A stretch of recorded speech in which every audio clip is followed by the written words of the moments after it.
वो 3 निर्दलीय उम्मीदवार जो बिगाड़ेंगे विरोधियों के खेल। ये 3 निर्दलीय उम्मीदवार होकर भी विरोधी जो पार्टी के सिंबल पर लड़ रहे हैं चुनाव, उन पर क्यों पड़ रहे हैं भारी। चलिए आपको उन 3 के बारे में बताते हैं जिनके राजनीतिक भविष्य की चर्चा अब राष्ट्रीय फलक पर हो रही है। इसमें पहला नाम रविंद्र सिंह भाटी का है। 26 वर्षीय शिव विधायक रविंद्र सिंह भाटी बाड़मेर से निर्दलीय चुनाव लड़ रहे हैं। वो राजस्थान की राजनीति में एक उभरता हुआ सितारा है जो छात्र संघ अध्यक्ष, विधायक और अब लोकसभा चुनाव के उम्मीदवार रहे हैं। दिलचस्प बात यह है कि उन्होंने 3 बार निर्दलीय के रूप में चुनाव लड़ा है। उन्होंने राजस्थान की द्विध्रुवीय राजनीति में चुनावी पिच पर मुकाबला त्रिकोणी बना दिया है।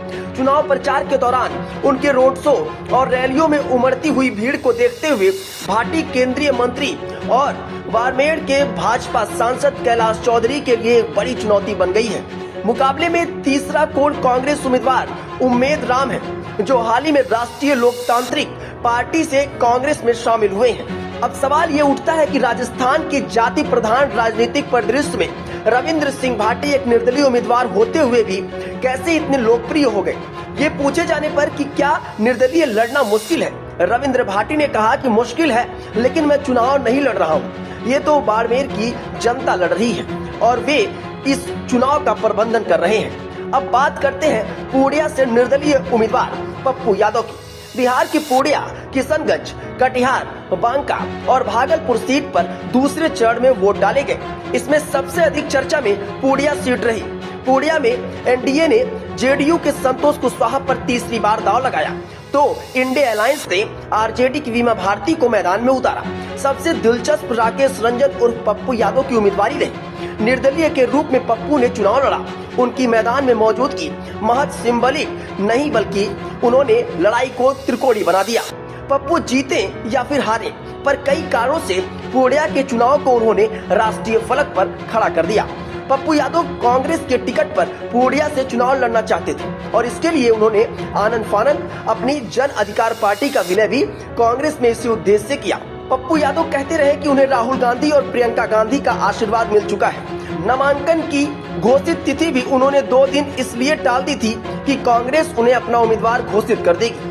पर टिकट बंटवारे में चली आरजेडी सुप्रीमो लालू यादव की उन्होंने पूर्णिया सीट से अब पहले ही अपने उम्मीदवार वीमा भारती को सिंबल दे दिया। बिहार में आरजेडी के सहारे अपने राजनीतिक जमीन को तलाश रही कांग्रेस ने नैतिकतावश चुप्पी साधने में ही भलाई समझी। तब पप्पू के सामने निर्दलीय चुनाव लड़ने के अलावा कोई रास्ता नहीं बचा था।